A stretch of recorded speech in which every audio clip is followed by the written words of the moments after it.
So നമ്മുടെ ഈ വർഷത്തിലെ ഏറ്റവും ഹൈപ്ഡ് ആയിട്ടുള്ള നത്തിങ് ഫോൺ 3A നമ്മുടെ കിട്ടിയിരിക്കുകയാണ്. അതെ, 3Aയും 3A Proയും ഉണ്ട്. പക്ഷെ 3A Pro നമ്മൾ റിവ്യൂ ചെയ്യുന്നില്ല. കാരണം 30,000 3A Pro മേടിക്കുന്നതിന് നല്ല 3A മേടിക്കുന്നതാണ് ഫോർ 25,000. സോ അൺബോക്സിങ്ങിന് വേണ്ടി ഞാൻ കൂടുതലും മെനക്കെടുന്നില്ല. കാരണം ഇതിനകത്താകെ ഉള്ളത് ഈ ഒരു സാധനവും പിന്നെ ഈ ഒരു സിം ഇജക്ടർ ടൂളാണ്. എനിക്ക് തോന്നുന്നില്ല അതൊരു അൺബോക്സിങ് ഡിസർവ് ചെയ്യുന്നൊരു ഫോണാണ്. നത്തിങ്ങിൻ്റെ എല്ലാ ഫോണും നമ്മൾ ഈ ഒരു പാറ്റേണിലേ ചെയ്യുന്നുള്ളൂ. കാരണം എന്തിന്, ചാർജർ പോലും ഇല്ല. അങ്ങനെയായിരുന്നു ചാർജർ കയ്യിലുണ്ടെന്ന് പറയുന്നത്. പിന്നെ ബോക്സൊക്കെ കൊള്ളാം, കാരണം ഇങ്ങനെ പറ്റിയ ബുക്ക് തുറക്കുന്ന പോലത്തെ സെറ്റപ്പാണ്, കൊള്ളാം. വേറെ പ്രത്യേകിച്ച് ഒന്നും പറയാനില്ല. അതുകൊണ്ട് ഞാൻ കൂടുതൽ അൺബോക്സിങ്ങിലേക്ക് കൂടുതൽ കോൺസെൻട്രേറ്റ് ചെയ്തു. പിന്നെ ഈ ഒരു സെറ്റപ്പ് നിങ്ങൾക്ക് കാണുമ്പോൾ എന്തെങ്കിലുമൊക്കെ ഡൗട്ട് തോന്നാം. അതെ, നമ്മൾ കുറച്ച് നാൾ ഈ ഒരു സെറ്റപ്പിലായിരിക്കും. അത് കഴിഞ്ഞ് പഴയ പോലെ പേടിക്കേണ്ട, ഹോപ്പ്ഫുള്ളി. സോ തൽക്കാലം ഒന്ന് അഡ്ജസ്റ്റ് ചെയ്യാം. കുറച്ച് ഞാൻ സെറ്റാക്കാൻ നോക്കുന്നുണ്ട്. എനിക്ക് ഇപ്പോഴിത്രേ പറ്റുള്ളൂ. എനിവേ, നമുക്ക് ഇത് ഇന്ത്യൻ റീറ്റെയിൽ യൂണിറ്റ് ആണ്, ഇത് റിവ്യൂ യൂണിറ്റ് ഒന്നുമല്ല. നമ്മൾ കാശ് കൊടുത്ത് മേടിച്ചതാണ്. ബൈ ദ ബൈ, അവസാനം ഈ ഒരു ഫോൺ വാങ്ങാൻ താല്പര്യമുള്ളവർക്ക് അതിനെപ്പറ്റി ഞാൻ പറയുന്നുണ്ട്. സോ അവസാനം വരെ കാണാം. സോ ഫസ്റ്റ് നമുക്ക് ഈ ഒരു ഫോണിന്റെ ബിൽഡ് ആൻഡ് ഡിസൈനിങ് നോക്കാം. സോ ബിൽഡ് ആൻഡ് ഡിസൈനിൽ നോക്കിക്കഴിഞ്ഞാൽ ഈ ഒരു ഫോൺ ഗ്ലാസ് ബാക്ക് ആണ് വരുന്നത്. ടിപ്പിക്കൽ നത്തിങ് ലുക്കാണ്. അതായത് അകത്ത് ആ ഒരു ഹാർഡ്വെയർ എലമെന്റ്സ് നമുക്ക് കാണാൻ പറ്റും. പിന്നെ ഫ്രണ്ടിലേക്ക് വരുവാണെങ്കിൽ ഗ്ലാസ് ആണ്. അതേപോലെ തന്നെ ബാക്കിൽ പാൻഡ ഗ്ലാസ് ആണ്, ഗുർലയുടെയും പാണ്ട. പക്ഷെ ഗ്ലാസ് ബാക്ക് ആയതുകൊണ്ട് തന്നെ നൈസാണ്. അതൊരു ബോക്സി കൈൻഡ് ഓഫ് ഡിസൈൻ ആണ്. ഹോൾഡ് ചെയ്യാൻ കുഴപ്പമൊന്നുമില്ല. പിന്നെ വെയിറ്റ് 201 ഗ്രാമോളം വരും. സോ ഇച്ചിരി വെയിറ്റ് ഉള്ള ഫോണാണ്. അതേപോലെ തന്നെ 8.4 mm തിക്നെസ് ആണ്. ബിൽഡ് ആൻഡ് ഡിസൈൻ ഓക്കെയാണ്. കുറച്ചുകൂടെ കഴിയുമ്പോൾ നിങ്ങൾ കംഫർട്ടബിൾ ആയിക്കോളും. വേറെ അങ്ങനെ പ്രശ്നമൊന്നും എനിക്ക് തോന്നുന്നില്ല. Boxy touch in hand feel is fine. പിന്നെ സ്ക്രീൻ ടു ബോഡി റേഷ്യോയും അത്യാവശ്യം നൈസാണ്. ഇനി നമുക്ക് ഈ ഒരു ഫോണിന്റെ പോർട്സ് ആൻഡ് ബട്ടൺസിലേക്ക് നോക്കി കഴിഞ്ഞാൽ റൈറ്റ് സൈഡിൽ നമുക്ക് പവർ ബട്ടൺ ആണ്. അതേപോലെ തന്നെ എസെൻഷ്യൽ ബട്ടൺ അല്ലെങ്കിൽ ആക്ഷൻ ബട്ടൺ, ഐഫോണിൽ നിന്ന് കോപ്പി അടിച്ചെന്നൊക്കെ പറയാം. താഴത്തേക്ക് നോക്കി കഴിഞ്ഞാൽ സിം സ്ലോട്ട് ഉണ്ട്, ടൈപ്പ് സി പോർട്ട് ഉണ്ട്, USB-യുടെ സ്പീക്കർ ഗ്രില്ലുണ്ട്. ലെഫ്റ്റിലേക്ക് നോക്കി കഴിഞ്ഞാൽ നമുക്ക് വോളിയം റോക്കേഴ്സ് ഉണ്ട്. മേളിലേക്ക് പ്രത്യേകിച്ച് ഒന്നുമില്ല, നോയ്സ് ക്യാൻസലേഷൻ മൈക്ക് മാത്രമേ ഉള്ളൂ. ഇനി നമുക്ക് ഈ ഒരു ഫോണിന്റെ ഓഡിയോ ഡിപ്പാർട്ട്മെന്റ് ചെക്ക് ചെയ്യാം.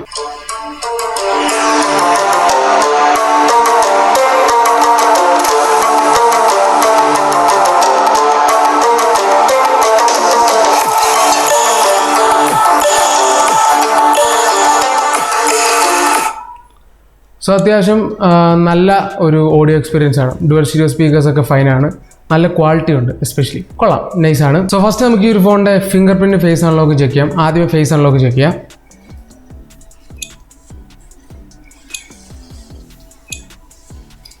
ഫേസ് അൺലോക്ക് അത്യാവശ്യം നല്ല ഫാസ്റ്റാണ്. ഇനി നമുക്ക് ഫിംഗർ പ്രിൻറ്റ് ടെസ്റ്റ് ചെയ്യാം.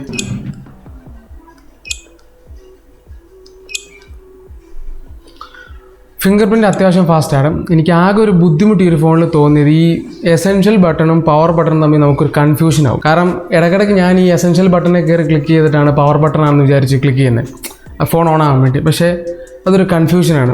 പിന്നെ വലിപ്പം കൂടുതൽ കൊടുത്തിട്ടുണ്ടെങ്കിലും കുറച്ച് കഴിഞ്ഞ് നമുക്ക് യൂസ് ടു ആകാൻ പറ്റുള്ളൂ. ഇനി നമുക്ക് ഈ ഒരു ഫോണിൻ്റെ ഡിസ്പ്ലേയിലേക്ക് നോക്കി കഴിഞ്ഞാൽ 6.77 ഇഞ്ചിൻ്റെ ഒരു AMOLED ഡിസ്പ്ലേ ആണ്. 10-bit AMOLED ആണ്.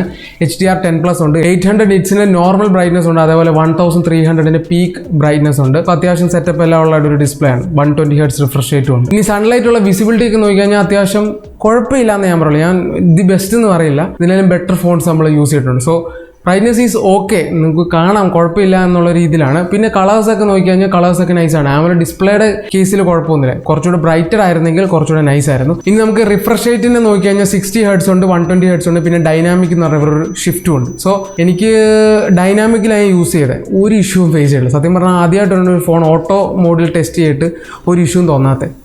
വളരെ സ്മൂത്ത് ആനിമേഷൻസ് ആണ്, ഒരു രീതിയിലുള്ള ലാഗും ഇല്ല. എന്താണ് ഇവർ ഒപ്റ്റിമൈസ് ചെയ്യുന്നത് അറിയത്തില്ല.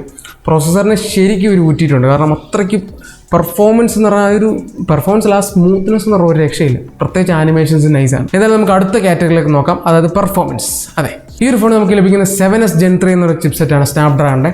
ഓൾറെഡി നമ്മളിത് സംസാരിച്ചിട്ടുണ്ട്. ഇതൊരു ലേറ്റസ്റ്റ് ജനറേഷൻ കോർ ആർക്കിടെക്ചറുള്ള ചിപ്സെറ്റ് ആണ്. കുറേയേറെ ഫോണുകൾ ഈ ഒരു ചിപ്സെറ്റിൽ യൂസ് ചെയ്തിട്ടാണ് വരുന്നത്. സോ അടിപൊളി ചിപ്സെറ്റ് ആണ്. ഏറ്റവും പ്രധാനപ്പെട്ട ആയിട്ട് പറയാനുള്ളത് ഈ ഒരു ചിപ്സെറ്റ് വളരെ സ്റ്റേബിൾ ആണെന്നുള്ളത്. അതായത് ഈ ഒരു ഫോണിന്റെ ആൻഡ്രോയിഡ് സ്കോർ നോക്കിക്കഴിഞ്ഞാൽ നമുക്ക് 7,53,388 ആണ് കിട്ടുന്നത്. ഇനി ഗീക്ക് ബെഞ്ച് സ്കോർ നോക്കിക്കഴിഞ്ഞാൽ 1155 ആണ് സിംഗിൾ കോർ സ്കോർ, 3317 ആണ് മൾട്ടി കോർ സ്കോർ. ഇനി അടുത്താണ് ഏറ്റവും അതിശയിപ്പിക്കുന്ന സാധനം, CPU ത്രോട്ടിലിംഗ് ടെസ്റ്റ്. നമ്മൾ പല ഫോണുകളും ടെസ്റ്റ് ചെയ്തിട്ട് ഈവൻ ഈ പുതിയ ഭയങ്കര പവർഫുൾ ഫോണാണെങ്കിൽ പോലും 68, 70 ആ റേഞ്ചൊക്കെ, 75 ഒക്കെ. പക്ഷേ ഇതിന് 15 മിനിറ്റ്സിൽ എനിക്ക് 92% സ്റ്റെബിലിറ്റി കിട്ടുന്നത്.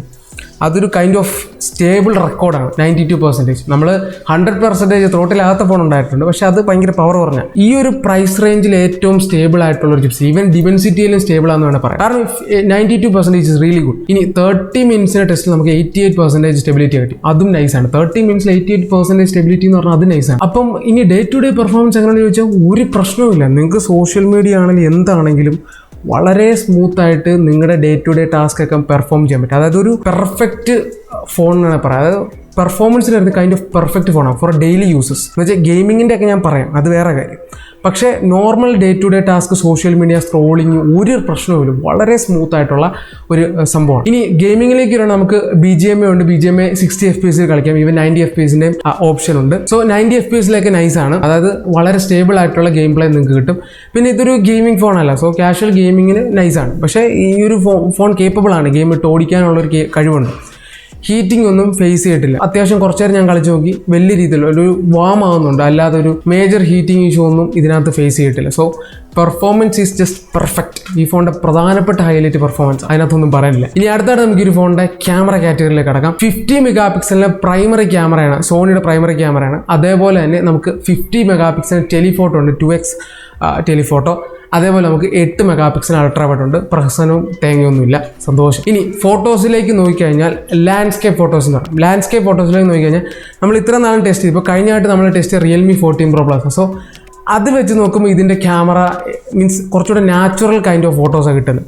അതായത് ഒരു ഐഫോണൊക്കെ ഒരു നാച്ചുറൽ എപ്പോഴാണ് ടിൻ്റാണ് അവർ ചെയ്യുന്നത്, ഗ്രീനിഷ് ആക്കുന്നില്ല, കൂടുതൽ പച്ചപ്പും ഹരിതാവും കാണിക്കുന്നില്ല. പക്ഷേ ഇവിടെ നമുക്ക് ഒരു നാച്ചുറൽ രീതിയിലാണ് ലാൻഡ്സ്കേപ്പ് ഫോട്ടോസൊക്കെ, അതുകൊണ്ട് അത്യാവശ്യം നൈസാണ്, വലിയ പ്രശ്നമില്ല. പക്ഷേ ഐ പ്ലീസിംഗ് ആണെന്ന് വെച്ചാൽ ചിലർക്ക് ഐ പ്ലീസിംഗ് ആയിട്ട് തോന്നാം. എനിക്ക് പക്ഷേ ഇതൊരു കൈൻഡ് ഓഫ് നാച്ചുറൽ ടോണാണ്, എനിക്ക് ഇഷ്ടപ്പെട്ടു. നൈസ് ഫോട്ടോസാണ്, ലാൻഡ്സ്കേപ്പ് ഫോട്ടോസൊക്കെ അത്യാവശ്യം നൈസാണ്. ഞാൻ നിങ്ങളെ കാണിക്കുന്ന ഫോട്ടോസ് എന്ന് പറഞ്ഞാൽ നോർമൽ, അതേപോലെ തന്നെ ടെലിഫോട്ടോ, പിന്നെ അൾട്രാ വൈഡ്, പിന്നെ 50 മെഗാ പിക്സലും കാണിക്കുന്നുണ്ട്. സോ എല്ലാം നിങ്ങൾക്ക് ചെക്ക് ചെയ്ത് നോക്കാവുന്നതാണ്.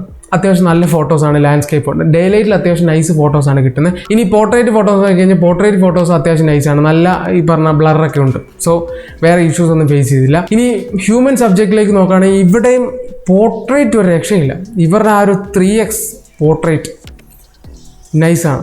പോർട്രേറ്റിൽ ഫോട്ടോ എടുക്കുവാണെങ്കിൽ എഡ്ജ് ഡിറ്റക്ഷൻ ഒക്കെ ഓൺ പോയിന്റ് ആണ്, നല്ല ഫോട്ടോസ് കിട്ടും. ഈവൻ സ്കിൻ ടോൺ ആണെങ്കിലും എനിക്ക് അത്യാവശ്യം ഇഷ്ടപ്പെട്ടു ഈ ഒരു ഫോണിൻ്റെ സ്കിൻ ടോൺ.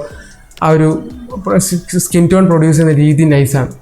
സോ ഹ്യൂമൻ സബ്ജക്ട്സിന് അത്യാവശ്യം നൈസ് ഫോട്ടോസാണ്. എന്ന് വെച്ചാൽ എല്ലാം പെർഫെക്റ്റ് എന്നല്ല, 1-2 എണ്ണമൊക്കെ പാടും, പക്ഷേ മോസ്റ്റ് ഓഫ് ദ ടൈം ഒരു 10-7 തവണയും നൈസ് ഫോട്ടോസ് കിട്ടുന്നത്. ഇനി നൈറ്റ് ഫോട്ടോസ് നോക്കിയാൽ നൈറ്റ് ഫോട്ടോസ് അത്യാവശ്യം നൈസാണ്. സോണിയുടെ ക്യാമറ ആയതുകൊണ്ട് തന്നെ കൂടുതൽ ലൈറ്റിനകത്തോട്ട് ക്യാപ്ചർ ചെയ്യുന്നുണ്ട്. നല്ല നൈറ്റ് ഫോട്ടോസാണ് നമുക്ക് ഒരു ഫോണിലൂടെ കിട്ടും. ഇനി സെൽഫി ഫോട്ടോസ് നോക്കുകയാണെങ്കിൽ 32 മെഗാ പിക്സൽ സെൽഫി ക്യാമറ ഉണ്ട്.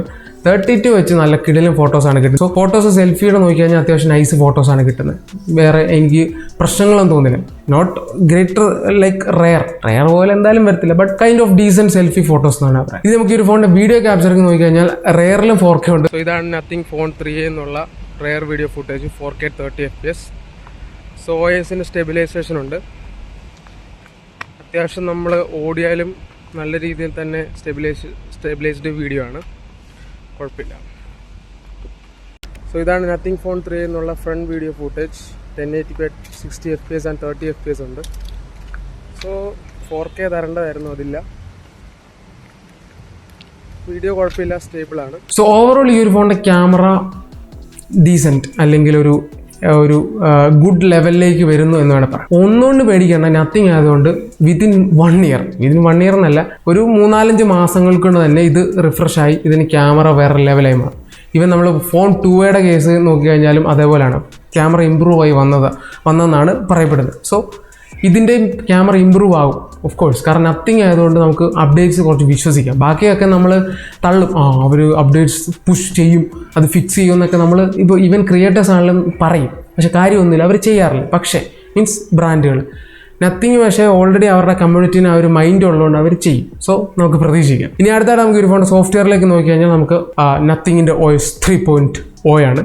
അതെ, ആൻഡ്രോയിഡ് 15 ബേസ്ഡ് ആണ് ബെസ്റ്റ് സോഫ്റ്റ്വെയർ. ഇവിടെ നമുക്ക് കൂടുതലൊന്നും പറയാനില്ല, നിങ്ങൾക്ക് കണ്ടാൽ മനസ്സിലാവും. ബ്ലോട്ട്വെയർസ് ഇല്ല, നോ ബ്ലോട്ട്വെയർസ്, 0. ആകെ നത്തിങ്ങിൻ്റെ ഒരു X എന്ന് പറഞ്ഞ സാധനം, അത് അവരുടെ എന്തോ ഐക്കൺ പാക്കോ വാൾപേപ്പറിൻ്റെ എന്തോ സാധനം, അത് മാത്രമേ, അല്ല അതൊന്നുമില്ല, ഒരു സാധനവുമില്ല. ഇനി UI സ്മൂത്താണ്, ഒരു ബഗ് പോലും ഞാൻ ഫേസ് ചെയ്തിട്ടില്ല, ഒറ്റ ബഗ് പോലും ഞാൻ ഫേസ് ചെയ്തിട്ടില്ല.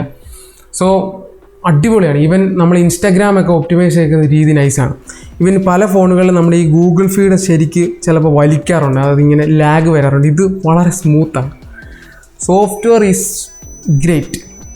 സോഫ്റ്റ്വെയർ കാര്യം പറയുമ്പോൾ നമ്മൾ ഗ്ലിഫ് ഇൻ്റർഫേസിനെ പറ്റി പറയേണ്ടത്. ഗ്ലിഫ് ഇൻ്റർഫേസിനെ പറ്റി പറയുകയാണെങ്കിൽ ലൈറ്റ് തെളിപ്പിക്കാം കേട്ടോ, ഉണ്ടോ? ലൈറ്റ് തെളിപ്പിക്കാം. പിന്നെ ഓഫ് കോഴ്സ് ഇതിൻ്റെ റിംഗ് ടോണും കാര്യങ്ങളൊക്കെ ഉണ്ട്.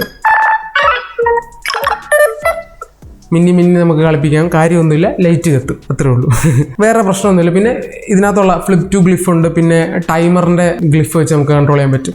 അങ്ങനെ കുറച്ച് ഗ്ലിഫിൻ്റെതായ ഫീച്ചേഴ്സ് ഉണ്ട്, താല്പര്യമുള്ളവർക്ക് ചെക്കൗട്ട് ചെയ്യാം. പിന്നെ കുറേ ഫീച്ചേഴ്സ് ഉണ്ട് കേട്ടോ. ഇവർ എസ്പെഷ്യലി എടുത്ത് തള്ളിയിട്ടില്ലെങ്കിൽ കുറേ ബേസ്ഡുള്ള നമ്മൾ ഫോട്ടോ ക്യാപ്ചർ ചെയ്ത് കഴിഞ്ഞുള്ള കുറേ പരിപാടികളൊക്കെ ഉണ്ട്. പിന്നെ ഈ പറഞ്ഞ എസെൻഷ്യൽ ബട്ടനെ പറ്റി പറയണേ, എനിക്ക് കൂടുതലായിട്ട് കത്തിയിട്ടില്ല ഇതിനെപ്പറ്റി. സിംഗിൾ ക്ലിക്ക് നമുക്ക് സ്ക്രീൻഷോട്ട് എടുക്കാൻ പറ്റും. പിന്നെ screenshot with voice over note വെച്ചൊക്കെ സ്ക്രീൻഷോട്ട് എടുക്കാൻ ഓപ്ഷൻസ് ഉണ്ട്. പിന്നെ നമ്മൾ ഡബിൾ ക്ലിക്ക് ചെയ്യുകയാണെങ്കിൽ എസെൻഷ്യൽ സ്പേസിലേക്ക് പോകാം. ലോങ് പ്രസ് ചെയ്ത് കഴിഞ്ഞാൽ വോയിസ് നോട്ടോട് സ്ക്രീൻഷോട്ട് എടുക്കാൻ പറ്റും. സോ എനിക്കറിയില്ല ഇതിൻ്റെ യൂസ് കേസ് എങ്ങനെയൊക്കെയാണ്. കുറേ സംഭവമൊക്കെ വെച്ചിട്ടുള്ള സാധനമാണ് ഈ എസെൻഷ്യൽ സ്പേസ് എന്ന് പറഞ്ഞത്. അപ്പോൾ അവിടെ നിങ്ങൾക്ക് താല്പര്യമുള്ളവർക്ക് ചെക്ക് ചെയ്യാൻ നോക്കാം, എനിക്ക് വലിയ ഇൻട്രസ്റ്റ് തോന്നുന്നില്ല.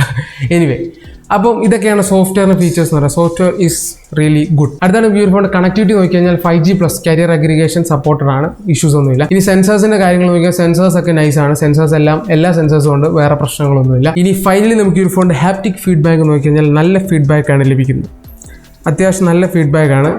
ഇത് മറ്റേ ലീനിയർ മോട്ടറാണെന്ന് തോന്നുന്നു, ടിക് ടിക് ടിക് ആ ഒരു എഫക്റ്റാണ് ഫീഡ്ബാക്ക് കിട്ടുന്നത്. നൈസാണ്, കുഴപ്പമൊന്നുമില്ല. ഇനി ഫൈനലി നമുക്ക് ബാറ്ററി ബാക്കപ്പ് നോക്കി കഴിഞ്ഞാൽ 5000 mAh ബാറ്ററിയും 50 വാട്ട്സിൻ്റെ വയർലെസ് ചാർജർ അവരുടെ ഷോപ്പിൽ കിട്ടുന്നുണ്ട്. അത് അവിടെ ഇരുന്ന് ചാർജ് ആകുന്നുണ്ട്, പക്ഷെ നമുക്ക് ഉപകാരപ്പെടുന്നില്ല. അത് മേടിച്ചാൽ നിങ്ങൾക്ക് ഉപകാരപ്പെടും. 50 വാട്ട്സിൻ്റെ വയേർഡ് ചാർജിൽ നിന്ന് തള്ളിയിട്ടുണ്ട്, പോയി മേടിക്കുക എന്നുള്ളത് ബോക്സിൽ കിട്ടത്തില്ല. So use any Android charger which will take about 1 hour 30 minutes to full charge. കൂടുതലൊന്നും പറയാനില്ല. സോ എന്തായാലും ഫ്യൂച്ചറിലും ഇവരിങ്ങനെ തന്നെ ചെയ്യുള്ളൂ, അതുകൊണ്ട് ഞാൻ മടുത്തു പറഞ്ഞു. എനിവേ, ചാർജർ ഇല്ല, പക്ഷേ 50 വാട്ട്സിൻ്റെ കടയിൽ കിട്ടും, മേടിക്കുക. Battery backup is nice. 1 day ഒക്കെ സ്മൂത്ത് ആയിട്ട് നിൽക്കും. ഇവൻ 1.5 day ഒക്കെ പോകും. അപ്പം കറക്റ്റ് ഒരു ഡേ ടു ഡേ യൂസറിന് ബെസ്റ്റ് ആണെന്ന് വേണേൽ പറയാം. പ്രൈസ് ഞാൻ ഓൾറെഡി പറഞ്ഞു, 25,000 ആണ്. ഓഫറിൽ എന്തോ 23,000 കിട്ടുന്നുണ്ട്. പിന്നെ ഈ ഒരു ഫോൺ നിങ്ങൾക്ക് വേണമെന്നുണ്ടെങ്കിൽ ഇത് നമ്മൾ 1 week യൂസ് ചെയ്തിട്ടുള്ളൂ. നമ്മൾ ടെസ്റ്റിന് വേണ്ടി മാത്രം യൂസ് ചെയ്തൊരു ഫോണാണ് ഓഫ് കോഴ്സ്. അപ്പം നിങ്ങൾക്ക് ഈ ഒരു ഫോൺ മേടിക്കാൻ താല്പര്യമുണ്ടെങ്കിൽ നിങ്ങൾ ഇൻസ്റ്റാഗ്രാമിൽ കോൺടാക്ട് ചെയ്യുക. സോ നമുക്ക് വേണമെങ്കിൽ നിങ്ങൾക്ക് ആർക്കെങ്കിലും ഒക്കെ ഇത് പാക്ക് ചെയ്ത് തരാൻ പറ്റുമായിരിക്കാം. ഓഫ് കോഴ്സ് റേറ്റ് കുറയും, കാരണം 1 week യൂസ് ചെയ്തല്ലോ. അപ്പം കോൺടാക്ട് ചെയ്യുക താല്പര്യമുള്ള. ഇനിയിപ്പം കൺക്ലൂഷനിലേക്ക് വരികയാണെങ്കിൽ ഒരു ഡേ ടു ഡേ യൂസറാണ്. അത്യാവശ്യം ക്യാമറ, അതായത് നോട്ട് വെരി എക്സലൻറ്റ് ക്യാമറ, അത്യാവശ്യം ക്യാമറ, നല്ല പെർഫോമൻസ്, നല്ല സോഫ്റ്റ്വെയർ എക്സ്പീരിയൻസ്, പിന്നെ അത്യാവശ്യം നല്ല ബാറ്ററി, അത്യാവശ്യം ഫൈൻ ഡിസ്പ്ലേ. ഇതൊക്കെയാണ് നിങ്ങളുടെ ഉദ്ദേശമെങ്കിൽ, അതായത് ഒരു ഓൾറൗണ്ടർ കൈൻഡ് ഓഫ് ഉദ്ദേശമാണെങ്കിൽ ധൈര്യമായിട്ട് എടുക്കാം നത്തിങ് ഫോൺ 3. ഒരു പ്രശ്നവും തോന്നുന്നില്ല. വേറെ അങ്ങനെ ഇഷ്യൂസ്, ക്യാമറ ആയിരിക്കാം കുറച്ച് ഇച്ചിരി താന്ന് നിൽക്കുന്നത്, വേറെ അങ്ങനെ പ്രശ്നങ്ങളൊന്നും മേജർ പ്രശ്നങ്ങളൊന്നും ഈ ഒരു ഫോൺ പറയാനില്ല. അപ്പോൾ ഇത്രേ ഉള്ളൂ. പിന്നെ ഹെവി പെർഫോമൻസുകാരൊന്നും പോകരുത്, കാരണം ഗെയിമിങ്ങിന് വേണ്ടിയുള്ള ഫോണല്ല. Day to day use, normal use. പിന്നെ ഈ ഒരു സ്റ്റൈൽ കാണുമ്പോൾ തന്നെ ഇപ്പം ഞാനിത് കൊണ്ടുപോയതെല്ലാം ചോദിക്കുന്നുണ്ട് എന്നോട്, ഇത് നത്തിങ് ആണോ, കാരണം അതൊരു ട്രേഡ് മാർക്കായി. അപ്പം നത്തിങ് ആണോ എന്ന് ചോദിക്കുന്നുണ്ട്. അപ്പോൾ അതുകൊണ്ട് തന്നെ ഒരു some kind of show off എന്നാണ് പറയാം. അതായത് ആപ്പിളിൻ്റെ മറ്റേ കണ്ണാടിയുടെ ഫ്രണ്ട് ആപ്പിളിൻ്റെ ഫോട്ടോ എടുക്കുന്ന, ആപ്പിളിൽ ഫോൺ വെച്ച് ഫോട്ടോ എടുക്കുന്ന പോലത്തെ ഒരു എഫക്റ്റ്. അതിന് താല്പര്യമുണ്ടെങ്കിൽ നിങ്ങൾക്ക് നോക്കാം. പക്ഷെ അല്ലാതെ ഒരു ഫോണിൻ്റെ ആ ഒരു വർക്ക് എന്ന രീതിയിൽ, ലുക്കല്ല വർക്ക് എന്ന രീതിയിൽ ഇറ്റ്സ് റിയലി ഗുഡ്. ട്രൈ ചെയ്ത് നോക്കാം. സോ ഞാൻ 100% റെക്കമെൻഡ് ചെയ്യുന്നുണ്ട്. സോ താല്പര്യമുള്ളവർ ചെക്കൗട്ട് ചെയ്യുക. അപ്പോൾ ഈ റിവ്യൂ ഇവിടെ അവസാനിക്കുകയാണ്. അതെ, പുതിയൊരു വീഡിയോ എല്ലാവർക്കും